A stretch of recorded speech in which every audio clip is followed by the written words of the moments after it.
Welcome back to the Speakeasy Law Podcast and the final episode in this series. So I have a very inappropriate 12-year-old nephew. So I was like, you know what? Shout out to him. Yeah, he's awesome. I love hanging out with him.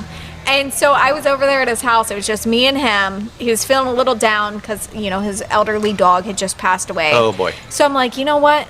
We should watch Step Brothers. Oh, my Don't tell God. your parents. And so now if you ask him what his favorite movie is, it's Step Brothers. And I'm like, How old is he? 12? He's 12? He's 12. Aunt Casey, she rocks. He's been playing There's a couple of Grand key parts Theft in there for Auto sure. since he was, I don't know how old. And I'm like, dude, y'all know there's a he's strip seen club way in more that than- game, right? Yeah. You see, He's Tim? seen way more in that game than he did in Step So Brothers. you see what happens. We try to get the good stuff out first before we get you on a roll on the other stuff. And then we try to get the full This is flavor. way more Yes. fun than talking about credit scores. Exactly. Well, But we I have mean, we to gotta. sometimes. We got Absolutely. jobs. We got Yeah. jobs. We got to be adults. Yeah. We got to do that every once in a while. So boring. I hear you. So, Miss So Casey, let's what do you go got with next? that. So let's go to some rapid fire questions. This is a Oh, perfect okay. lead-in from the movies. One of my rapid fire questions is actually, which TV show would you love to be featured in? Oh, boy. Current? I don't care. I don't think. Do you care if it's current? I don't care. No, don't care. I'd probably say, I want to say The Simpsons or The Office. Simpsons is pretty funny. South All Park, right. maybe.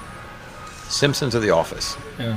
What about you, Carmen? Which Me TV and a show would you be cartoon featured cracking in? me I'm kind of out of the loop on TV shows because I don't really watch a lot of TV shows. I know what you mean. But yeah, I'm not a good person for that. If you give me a movie, it'd probably be a Western. So I might say, hey, bring me in on Yellowstone. Yeah.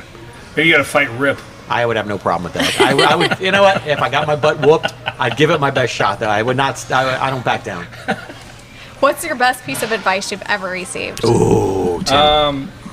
I think I answered that one. I think I knew this one, but it would be my dad. When I was about to become a dad. I asked my dad.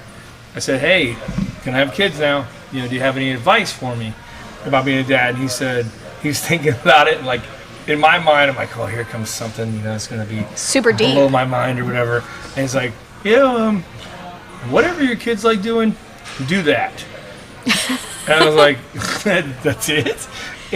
But like as time went on, I'm like, holy cow! Like he nailed that one. Yeah. Like That's hey, great advice. Because you don't realize we don't have kids. That all three of them, two of them, or whatever, are going to be different. They're going to be totally different. Totally different kids. And so it's like whatever each one of them like, you're like, I'll roll with you. Yep. Let's go. So it's funny because my BNI bio actually says, what do you enjoy doing? And I actually wrote on it, whatever my kids are into for the year. Yeah.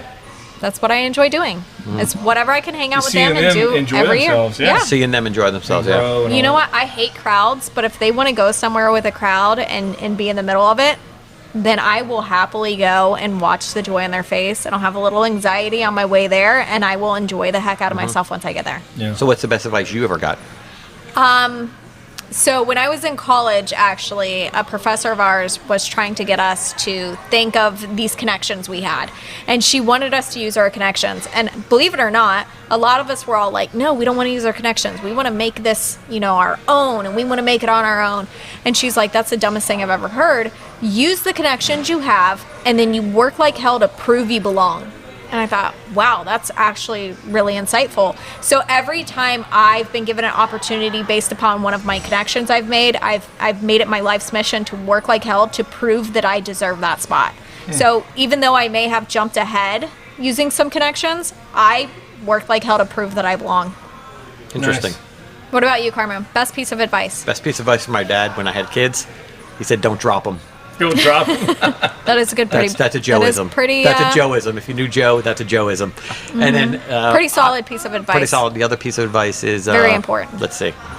I've had a lot, but one was a college professor who just looked at me and said, "Is this the best you can do?"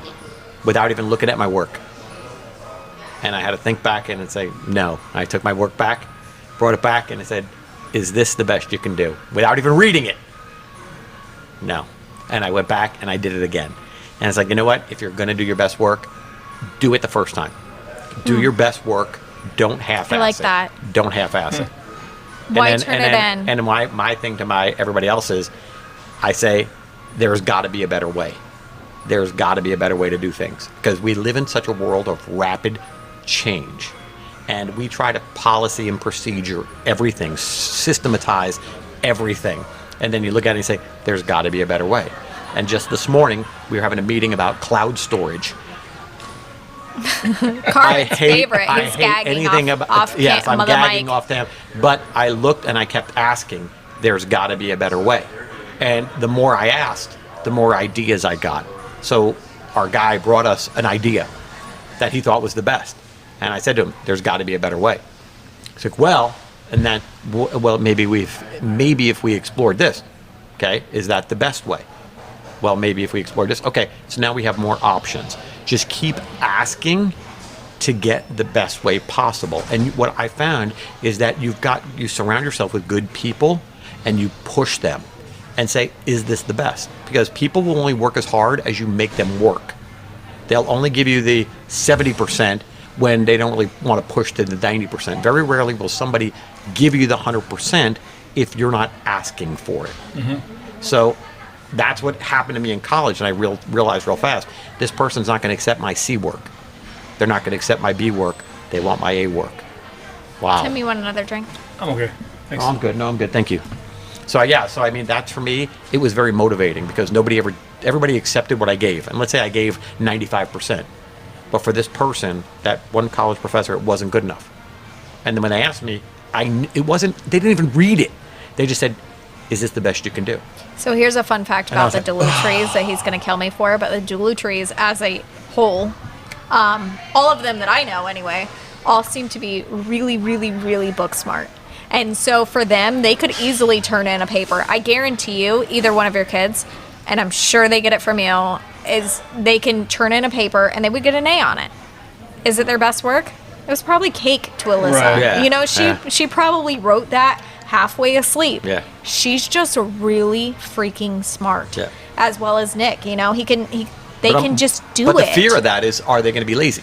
Yeah. And I don't want that. That's but why I push. I love that you recognize that, because that professor, I mean, honestly, did you ever get anything less than A's? Truly. Oh yeah, oh yeah. Okay. Oh, yeah. Well, I don't know if I believe that or not. I got a few B's. You got one B. I remember A it. minus. There's a question though, but did you ever disappoint your dad? Oh, yeah, I'm sure. And do you remember it? I mean, one or two, right? I remember, yeah, there's plenty of them. Yeah. I say maybe there was one time I'll never forget. I got one for you, too. He'd never forget. My dad told us my dad owned, when I was a kid, snowplows. And in Jersey, snowplowing is a big business. So we'd go snowplowing. Now, as a kid, we have a big driveway, right?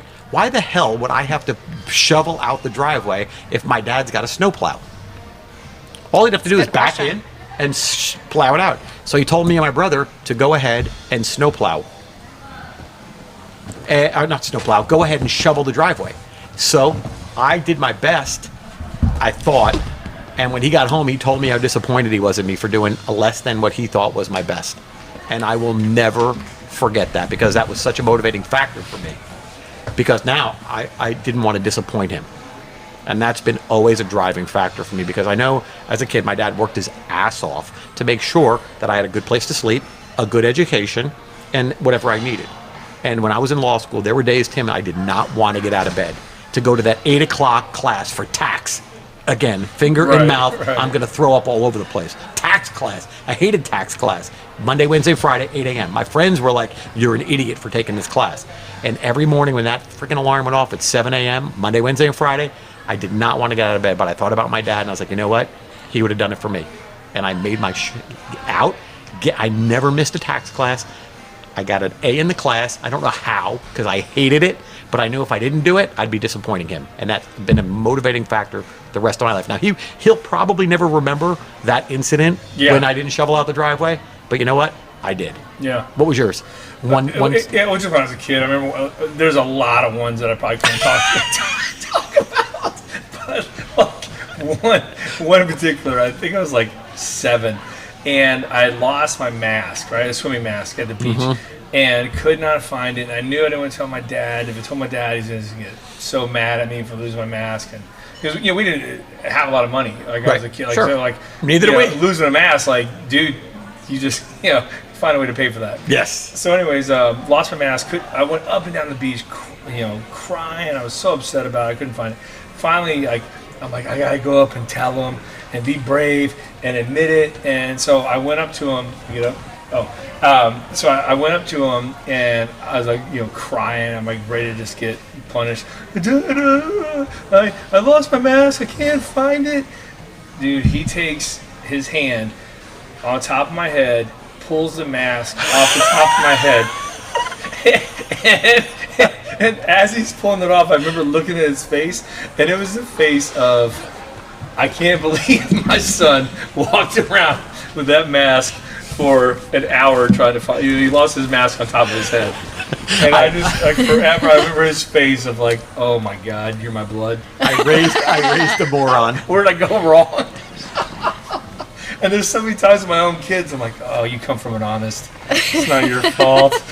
Isaiah, you get that from your mother's side of the family. Is that what you said, your line?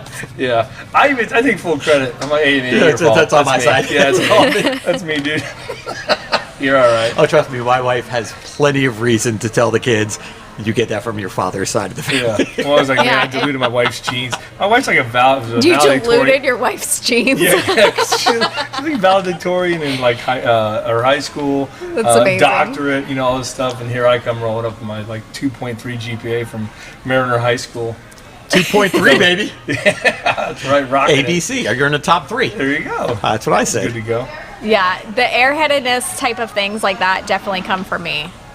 That's not from my husband. No. I can tell you that.